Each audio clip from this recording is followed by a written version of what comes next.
എൻ്റെ ആദ്യത്തെ സിനിമ നിവിൻ്റെ കൂടെയായിരുന്നു. ഞാൻ ആദ്യത്തെ സിനിമ സംവിധാനം ചെയ്യുമ്പോൾ ഞാൻ അതിന് മുൻപൊരു സിനിമ സംവിധാനം ചെയ്യുക അങ്ങനെയൊന്നും ഒരു എക്സ്പീരിയൻസ് ഉണ്ടായിരുന്നില്ല എനിക്ക്. പക്ഷേ നിവിൻ തട്ടത്തിൻ മറയത്ത് എന്ന് പറഞ്ഞ സിനിമ കഴിഞ്ഞ് ഭയങ്കര താരമായി നിൽക്കുന്ന സമയത്താണ് സിനിമയിൽ അങ്ങനെ എക്സ്പീരിയൻസ് ഇല്ലാത്ത എനിക്ക് ഒരു ഡേറ്റ് തന്നതും 1983 എന്നൊരു സിനിമ ഉണ്ടായിരുന്നു. അതിനുശേഷം ആ സിനിമ ഇറങ്ങുന്നതിന് മുമ്പ് തന്നെ എനിക്ക് action hero Biju cinema Nivin ചെയ്യാമെന്ന് പറഞ്ഞു. അതിനുശേഷമുള്ള മഹാവീർ നിവിൻ പ്രൊഡ്യൂസ് ചെയ്യുകയും ആക്ട് ചെയ്ത സിനിമയാണ്. അപ്പോൾ സിനിമയിൽ എനിക്കൊരു സുഹൃത്തല്ല, ഞാൻ കഥ വരുമ്പോൾ ഞാൻ ആദ്യം പറയുന്നത്, എനിക്കിങ്ങനൊരു ഐഡിയ വന്നിട്ടുണ്ടെന്ന് ഞാൻ ആദ്യം പറയുന്നത് എപ്പോഴും നിവിനുമായിട്ട് ഞാനങ്ങനെ ചർച്ച ചെയ്തിട്ടുണ്ട്.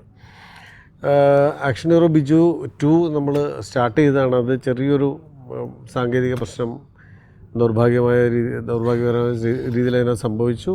പക്ഷേ എനിക്കറിയില്ല, ആ സിനിമ ഇങ്ങനെ നിൽക്കുകയാണ്. ഞാൻ ചെയ്യണമെന്ന് ആഗ്രഹിച്ച സിനിമയാണ്.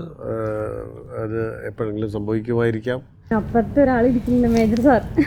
ഇപ്പൊ ബേബി ഗേളിൽ ഇപ്പൊ ഇറങ്ങിയ സമയത്ത് നമ്മൾ കണ്ടിരുന്നു. അപ്പൊ ആസ് യൂഷ്വൽ നമ്മളെപ്പോഴും കാണുന്ന പോലെ ഒരു പോലീസ് കഥാപാത്രമാണ്, അല്ലെങ്കിൽ പട്ടാളമായിട്ടുള്ള ഒരു കഥാപാത്രമായിരിക്കും. അപ്പൊ ഈ ഒരു സിനിമയിൽ വരുന്ന സമയത്ത് അങ്ങനെ എന്തെങ്കിലും ചേഞ്ച് വരുന്നുണ്ടോ മേജർ സാറിന്റെ? വന്നിട്ടുണ്ട്. അല്ലെങ്കിൽ കാരണം പണ്ട് ജഗന്നാഥ് വർമ്മ സാറ് ഉണ്ടായിരുന്ന സമയത്ത് അദ്ദേഹം ഒരു പ്രാവശ്യം ഞാൻ കണ്ടപ്പോൾ പറഞ്ഞു, രവി, ഞാൻ ഒരു കാലത്ത് എൻ്റെ കാറിനകത്ത് അല്ലെങ്കിൽ വീട്ടിൽ കുറേ യൂണിഫോം ഉണ്ടാവും, കമ്മീഷണർ, SP. അപ്പോൾ ഏതാ റോളെന്ന് ചോദിച്ചാൽ SP ആണെന്ന് പറഞ്ഞാൽ ആ യൂണിഫോം ഇട്ടിട്ട് അങ്ങോട്ട് പോകും. അപ്പോൾ അവിടുത്തെ കോസ്റ്റ്യൂമിൻ്റെ കൂടെ ആവശ്യമില്ല. അപ്പോൾ ഞാൻ അങ്ങനെ ആലോചിച്ചു, പലപ്പോഴും ക്യാരക്ടേഴ്സ് വരുമ്പോൾ ഞാൻ അങ്ങനെ ആലോചിച്ചു, ജഗന്നാഥ് സാറിൻ്റെ ആ ഒരു അവസ്ഥ ആവരുത് ഈ യൂണിഫോം വെച്ചിട്ട് ഇത് ക്യാരക്ടേഴ്സ് മാത്രം.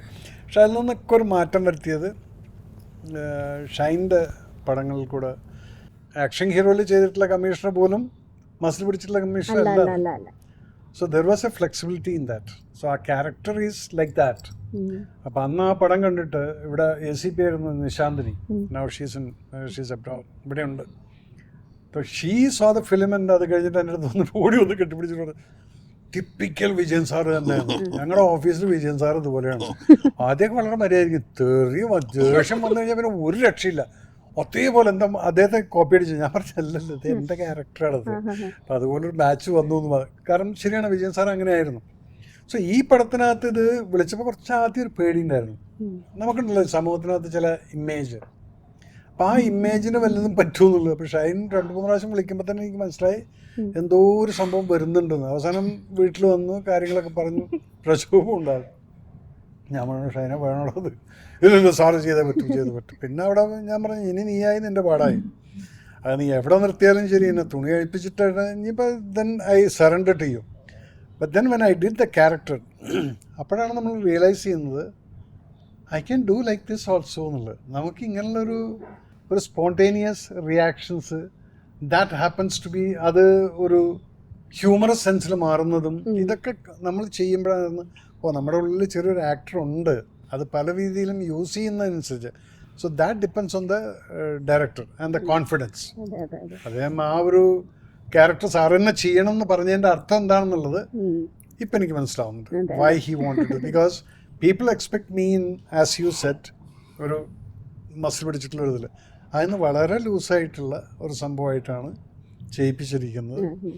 അപ്പോൾ അത് I am excited to watch the film because I haven't seen the film. I love to see the film full fledge. അല്ല, ഇടയ്ക്കിടയ്ക്ക് കാണുമ്പോൾ എനിക്ക് അതിൻ്റെ ആ ഒരു എക്സൈറ്റ്മെൻറ്റ് പോകും. അപ്പോൾ പൂജയൊക്കെ പറഞ്ഞപ്പോൾ ഞാൻ പറഞ്ഞു, നിന്നെ മാത്രം ഷൈൻ കാണിച്ചു തന്നു. ഇല്ല, അത് അങ്ങനെ ഒരു സന്ദർഭത്തിലാണെന്ന് പറഞ്ഞു. എന്നിട്ട് ഞാൻ ഷൈനെ വിളിച്ചു, നീ എന്നെ പടം കാണിച്ചില്ല. എന്തായാലും I am waiting for this thing. Why? Because എൻ്റെ ക്യാരക്ടറിനകത്ത് ഞാൻ ചെയ്തിട്ടുള്ളതല്ല ഇത്. അത് ആദ്യം പറഞ്ഞപ്പോൾ ഉണ്ടായ പേടിയൊക്കെ ഇപ്പം ഞാൻ മാറിയിട്ട് ഞാൻ എക്സൈറ്റ്മെൻറ്റിലാണ് ഇരിക്കുന്നത്. ബിക്കോസ് നേരത്തെ ഈ പറഞ്ഞ പോലെ തന്നെ സ്പാ എന്ന് കേൾക്കുന്ന സമയത്ത് പല പ്രിയംഷൻസ് ഉണ്ട്. That is change in this film. Spa എന്നുള്ളത് അതൊരു പ്രൊഫഷനാണ്. അതിനകത്തുള്ള പ്രൊഫഷണലിസം എന്താണെന്നുള്ളതും അതിനെ എങ്ങനെയെല്ലാം മിസ്യൂസ് ചെയ്യുന്നുണ്ട്, അത് because of so many റെയ്ഡ്സ് and all this things. ആ റെയ്ഡിൻ്റെ കാരണം എന്താണ്? അതിനുമുണ്ട് കാരണങ്ങൾ. അസൂയക്കാർ അങ്ങനെ പല പ്രൊപ്പഗൻഡയൊക്കെ അടിച്ചിട്ടാണ് ഒരു കാരിയർ പലരുടെയും നശിപ്പിക്കുന്നത്. അപ്പം അങ്ങനെയുള്ളൊരു സ്ഥലത്താണ് എബ്രിഡ് ഷൈൻസ് സ്പാ എന്ന് വന്നിരിക്കുന്നത് ആണ് ഇതിൻ്റെ കഥ. That is what it. അതാണ് ആ മുകളിൽ എഴുതി വെച്ചിരിക്കുന്നത്, എബ്രിഡ് ഷൈൻസ് സ്പാ. എബ്രിഡ്ഷൈൻ്റെ സ്പാ ആണ്. അതെ. അപ്പോൾ then you watch, then you will not have that preconceived idea that ഓ സ്പാ എന്ന് പറഞ്ഞാൽ ഇതാണ്, അതല്ല എന്നുള്ളത് കാണിച്ചു. എബ്രിഡ്ഷൈൻ്റെ സ്പാ അതിനകത്ത് ഇമോഷൻസ് ഉണ്ട്, വ്യത്യസ്തമായിരിക്കും. നിങ്ങൾക്ക് ചിലപ്പോൾ അത് ഹ്യൂമറായിട്ട് തോന്നുമായിരിക്കും, പക്ഷെ then there is a life in this story. That is what it is. അത് പടം കഴിഞ്ഞപ്പോഴാണ് എനിക്കും മനസ്സിലായത്. അല്ലെങ്കിൽ ഞാൻ എന്താണ് ഈ സ്പായും വെച്ചിട്ട് ചെയ്യാൻ പോകുന്നത്. പിന്നെ വിനീതിൻ്റെയും ഇവിടെ പാട്ട് കണ്ടപ്പോൾ ഓ മൈ ഗോഡ് ഈ ലൈൻ അത് നമ്മൾ കാണാത്ത സാധനങ്ങളായിരുന്നു. So then there is something new in this film എന്നുള്ളത് അറിയാം. ആസ് യൂഷ്വൽ അല്ല പറയുന്നത്, ദർ ഈസ് എബ്രിഡ്ഷൈൻസ് സ്പാ. അത് എബ്രിഡ്ഷൈൻ്റെ തന്നെ സ്പായാണ്. പ്രേക്ഷകര് പ്രീ ജഡ്ജ് ചെയ്യുന്നതല്ല, സിനിമ കാണുമ്പോഴാണ് കറക്റ്റ് എന്താണ് സ്പാ എന്ന് മനസ്സിലാവാൻ പറ്റും. അപ്പൊ അങ്ങനെയാണെങ്കിൽ ഞങ്ങളൊക്കെ പ്രീ ജഡ്ജ് ചെയ്തൊക്കെ തെറ്റിപ്പോയി. അതുകൊണ്ട് ആ പ്രീ ജഡ്ജ് വേണ്ട, എബ്രിഡ്ഷൈൻ്റെ സ്പാ കാണാൻ വേണ്ടി തിയേറ്ററിൽ പോയിക്കോ. മറ്റേ സ്പാ ആണെങ്കിൽ നിങ്ങൾക്ക് ഇവിടെ ബുക്ക് ചെയ്തിട്ട് പോവാം. തായ്ലൻഡ് പോകണ്ട, എബ്രിഡ്ഷൈൻ്റെ കാണണമെങ്കിൽ നിങ്ങൾക്ക് തിയേറ്ററിൽ വരണം. ആ സ്പാ നിങ്ങൾക്ക് പുറത്ത് കിട്ടില്ല, ബുക്ക് ചെയ്യാനൊന്നും പറ്റില്ല. ഇവിടെ ബുക്ക് ചെയ്യാം, ബുക്ക് മൈ ഷോയില്. മേജർ സാർ ഇപ്പൊ പറഞ്ഞല്ലോ കുറെ വ്യത്യസ്തമായിട്ടുള്ള കഥാപാത്രങ്ങൾ ചെയ്യണം, അല്ലെ ഒരു ചേഞ്ച്, ഒരു നല്ലൊരു ഡയറക്ടറുടെ അടുത്ത് വരുമ്പോഴാണല്ലോ ഓരോരുത്തരുടെ കഴിവുകൾ നമുക്ക് മനസ്സിലാവുന്നത്. അപ്പോൾ ഈ ഒരു ഇപ്പോൾ ആസ് യൂഷ്വൽ ചെയ്യുന്ന കഥാപാത്രങ്ങളിൽ നിന്ന് ഈ ഒരു ക്യാരക്ടറിലോട്ട് വരുമ്പോഴേ പ്രേക്ഷകർ എത്രത്തോളം ഏറ്റെടുക്കും എന്നുള്ള എന്തെങ്കിലും ഒരു അങ്ങനത്തെ എന്തെങ്കിലും ടെൻഷൻ എപ്പോഴും ഉണ്ടായിരുന്നു? That is his job. നമ്മളിപ്പോൾ ഞാനൊരു ഡയറക്ടറാണ്, അപ്പം നമ്മൾ ഒരു കഥാപാത്രം ഞാനൊരാളെ വിളിച്ചിട്ട് ഇന്ന് നീ ചെയ്യുന്നു. ഒരു സിമ്പിൾ എക്സാമ്പിൾ ഞാൻ പറയാം. കീർച്ചക്രയിൽ ആ ഖുദാസെ മന്നത്തെ എന്നുള്ള പാട്ടിൻ്റെ അത് ചെയ്യേണ്ടത് വേറെ ആളായിരുന്നു ഇവിടുത്തെ ആർട്ടിസ്റ്റ്. അദ്ദേഹത്തിന് എവിടെയോ തോന്നി ഇല്ല ഇതിൽ എനിക്ക് വല്ല ഒന്നുമില്ല. അങ്ങനെയാണ് സന്തോഷ് ജോഗി പ്രൊഡക്ഷൻ വന്നിരുന്നായിരുന്നു. ഞാൻ നോക്കി ഇവനെ പിടിക്കും, എന്നാലും ഇവിടെ വന്ന് നീ ഇവിടെ നിന്ന് മുടി വെട്ടിട്ട് വന്നാൽ പറഞ്ഞു. കാശ്മീരിലായിരുന്നു അത്, അവൻ അറിയില്ലായിരുന്നു. 4 സീനാണ് അഭിനയിച്ചിരിക്കുന്നത്. ആ സീനിൽ Santhosh Jogi become an artist. അപ്പം അതെന്ന് വെച്ചാൽ നമുക്കൊരാളെ കണ്ടു കഴിഞ്ഞാൽ ഇയാളെ കൊണ്ട് ഇത് ചെയ്യാൻ പറ്റും കേട്ടോ, ഈ വിൽ ഡു വെൽ എന്ന്. അതുപോലെയാണ് ഇപ്പം ഷൈൻ വിളിച്ചിട്ട് എൻ്റെ ഇല്ല സാറിത് ചെയ്യണം എന്ന് പറയുമ്പോൾ there will be something which he had decided. അതുകൊണ്ടാണ് നമ്മളത് ചെയ്യുന്ന സമയത്ത് ചെയ്ത് കഴിഞ്ഞതിന് ശേഷം നമ്മൾ കാണുമ്പോൾ ആ അത് കൊള്ളാം. അപ്പം അത് ഇതെല്ലാം ഉണ്ടല്ലോ, ഇത് ഡയറക്ടറിൻ്റെ ഒരു വിഷനാണ്. ഈ ആൾ ചെയ്താൽ ചിലപ്പോൾ നിങ്ങൾ വിചാരിക്കാത്ത ആളായിരിക്കും നമ്മൾ പിടിച്ചിട്ട് അഭിനയിപ്പിക്കും.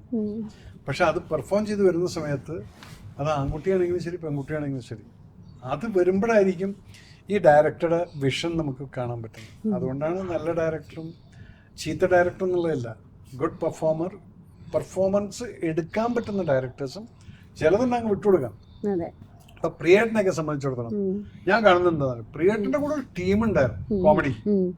ഇന്നിപ്പോൾ നാള് ഞാൻ എല്ലാവരും കൂടെ സംസാരിക്കുന്ന സമയത്ത് വളരെ വികാരഭരിതനായിട്ട് പറഞ്ഞ അദ്ദേഹം പിന്നെ അത് ടി വിയിൽ പറഞ്ഞത്, എൻ്റെ കൂടെ അഭിനയിച്ചവർ പലരും ഇല്ല. ചന്ദ്രലേഖലത്തെ ഒരു സീൻ ഹോസ്പിറ്റലിൻ്റെ ആ കോമഡി പാക്റ്റായിരുന്നു അത്.